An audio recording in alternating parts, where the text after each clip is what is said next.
Hello everyone and welcome to my channel. My name is Crown and today we are going to have some more stories that I hope that you will enjoy. But before we start, it would be so much appreciated if you would subscribe to the channel, like the video if you enjoyed it, and maybe leave a comment down below. These simple clicks would mean a lot to the future of this channel and really reward the effort that I put in every day. And now, without further ado, let's go! The initial incident happened 3 years ago and culminated 1 year ago in court. We, husband and I, moved to the city and rented a house in an older middle-class neighborhood. Every day, regardless of the weather, I took my dog on the same 1.5 mile walk when I got off work. I met a lot of people in the area this way, and also their pets. It got to the point where I would say hi to the dogs by name, and they didn't bother us. So I'm on my daily walk with my golden retriever and notice a house down the street has a dog in the backyard I've never seen before. She didn't bark or fuss, so I didn't worry about it. Until we were on our way home, and this dog is sitting in a stoop out front and isn't in the fenced-in backyard anymore. The kicker is the front yard / stoop area has those invisible fence dog in training flags, so I'm skeptical because I know from experience that those will never stop a dog who really wants to leave the area. I took appropriate precautions, putting my dog on the opposite side of this random mutt and holding his leash, a 6-foot one, so he's walking right next to me. Finally, I kept my eyes on this dog the entire time we walked past the house. We made it past the house and onto the neighbor's stretch of the sidewalk without incident. That's when it hit me. 100 pounds of English Mastiff barrels into my leg and hit straight for, you guessed it, my dog. The Mastiff is snarling and biting and my dog is trying so hard to run away. But I know I cannot let go of the leash. If he runs, it'll just be worse. So I managed to grab the Mastiff's collar in one arm and lock my elbow to hold it there. And I do the same to my dog and just hold them apart. I did not realize it at the time, but I was screaming the entire time this was happening, and neighbors started rushing out of the houses around us, but no one from the Mastiff's house.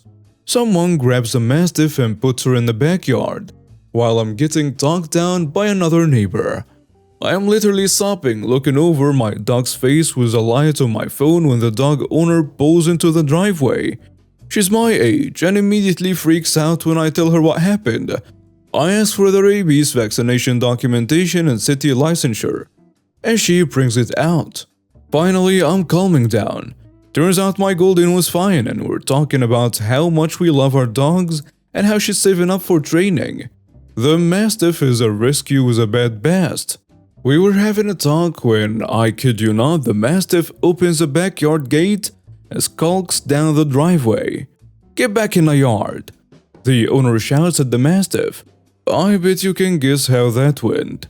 The Mastiff goes right for my golden and pins him to the ground. Have you ever heard a dog scream? I have. So what do? I jump right on top of it all. Because my dog has been there for me for a lot of crap and he's a pansy A and needs mom to step up sometimes. The Mastiff had her jaw locked around my dog's head, so I wrapped my fingers under her jaw and into her mouth and clamped down on her tongue and teeth until she let go. The nice neighbor helps the owner drag the dog inside. I'm crying again, and this time my dog is suffering from cuts across his face. They are around his eyes, under his lips, and down his cheeks, but he seems okay otherwise. No eye damage, thank God.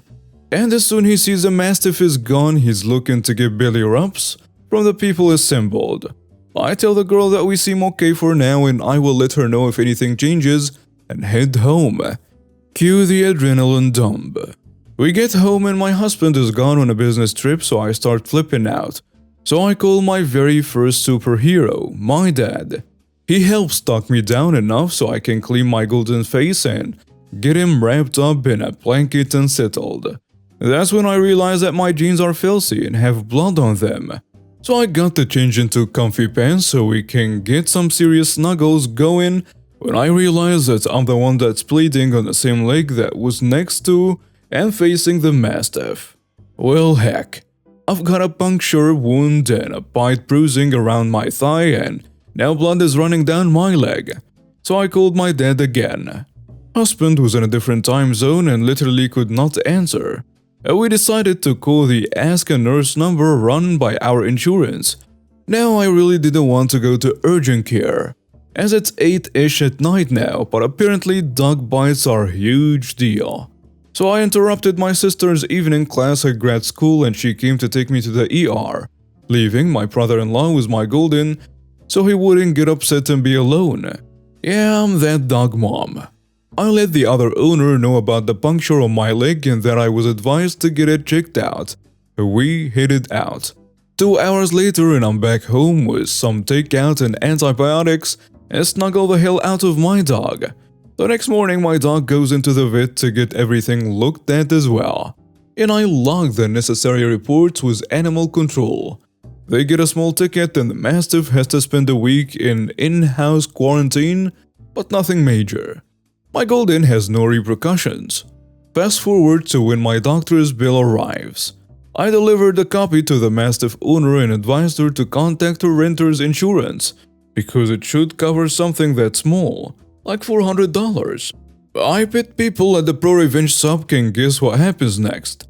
She refuses to pay my bill, and has her mom write a letter about how insurance rates and Obamacare mean that bill was inflated.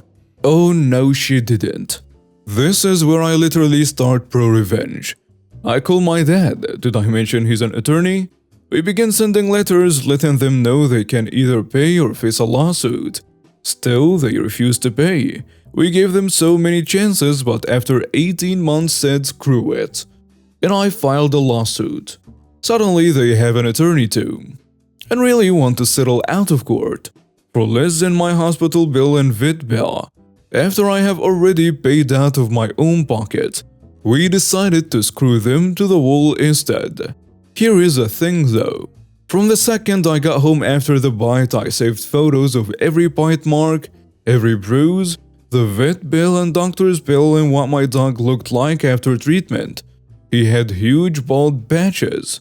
The cost of my antibiotics, I saved the letters and recorded the interactions between the Mastiff owner and myself.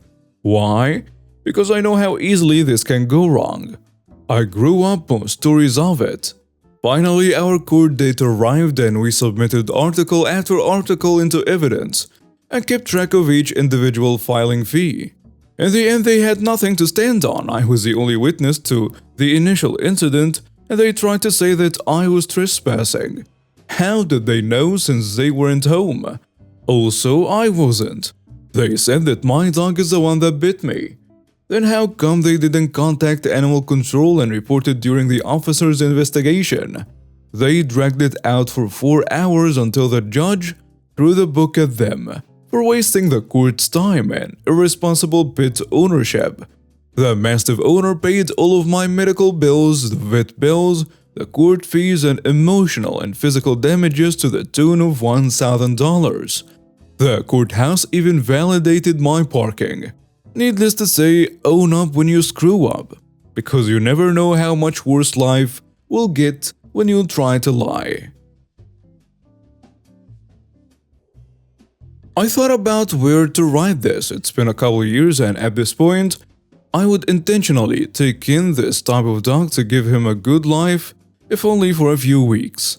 We got a dog from a local chapter of a large national rescue. We were told he was a 2-year-old they found wandering on a street. But according to the little evaluation form they had, he checked all the healthy boxes. We raised some concerns which they said were normal. Long story short, he suffered a series of grand mal seizures and died a month after he came home.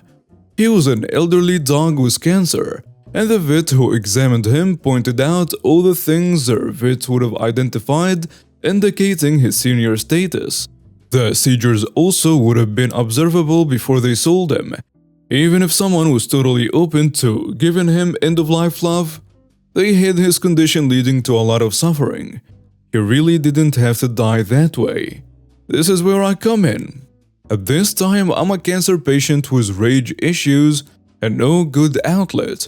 Until this moment, I decide not only are we going to yell at the staff and get our money back, I am in my bald, pale, cancer-looking state going to go scream at them because who is going to strike back at me? I read them the riot act. I'd be lying if I said I didn't throw in occasional signs of the cancer getting to me for dramatics. Then I went on every online platform, Facebook group, basically anywhere people might listen, or searched to detail exactly how they scammed us. Said they didn't have the funds to visually inspect dogs before selling them, and I mean literally stand at a distance to visually inspect them, and so on. I went into great detail about the way he suffered because they lied. So everybody involved thought the right thing to do was to try to treat him instead of making him comfortable so he could pass peacefully. They never took responsibility or admitted guilt. But the lead vet who told me they couldn't be expected to actually look at dogs from a distance, check their teeth or watch the cameras installed in the kennel area was fired shortly after. The site director who told me they couldn't be expected to say, "We aren't sure if they didn't have the money to properly evaluate things, like if a dog was neutered," was also very publicly fired. I did call both by name. So even now, years down the road, it followed them every time they apply for new jobs. Last I checked, they are both unemployed. Not directly my revenge, but something I witnessed firsthand the end of my junior year of high school.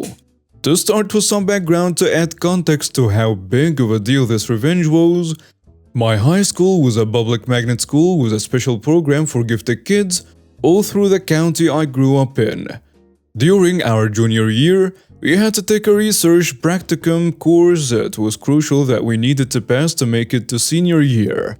The class only had 2 grades, our final project that took the whole school year to complete, and our final exam, each worth 50% of our grade. Now I put quotes around gifted kids because that term was very loose. A lot of kids only made it in because they were able to pass the entrance exam. These kids were not able to make through the program on their own. Now to the story. In my grade was a very sweet but very shy and quiet girl we'll call Jan. Fake name of course. Jan was very nerdy straight A student, so she was a target for the witchy mean girls in my grade. She was a little on the heavier side and mean girls would snicker at her weight or clothes. She never wore makeup and always kept her hair in a messy ponytail, and I would overhear girls talk about how badly they wanted to fix her. This always upset me because Jan was a kind girl with a big heart. She never seemed to let these people get her spirits down. Now in my junior year research practicum class there was Jan, the biggest mean girl of our school that we will call Regina George, one of her minions we will call Gretchen, and 2 douchey popular guys. Towards the end of the school year, I noticed Regina suddenly being really friendly towards Jan. She would compliment Jan by telling her she looked pretty and partnering up with her in class. I then noticed that Gretchen and the 2 boys started sitting near her and acting like she was their best friend all along. Now come the day of the final exam. For our exam, we got a question sheet and a Scantron to put our answers on. They all sat near me and I noticed that Jan was leaving her Scantron sheet visible so that the other 4 could lean over to look at her answers and copy them down. Whatever, I thought. I saw people like this cheat all the time. Jan was done with her test and nodded over to the 4 people copying off her. They, one by one, went up to turn their exam in to the teacher. However, as soon as the last one handed theirs in, Jan quickly started erasing all her answers on a Scantron and filling in the correct answers. She then turned in her exam with the biggest crab-eating grin I have ever seen to this day. The 4 of them had to retake the class over the summer. I graduated high school over 10 years ago, and I still think of Regina and her minions' faces when they realized the girl they bullied for years just beat them at their own game. I still keep in contact with Jen to this day. She has lost a lot of weight and now works a really high-profile job where I know she makes bank. She also just got married and they live together in the same city I now live in. Good for you, Jen. Good for you. And now we have reached the end of today's stories. Thank you for watching and see you next time.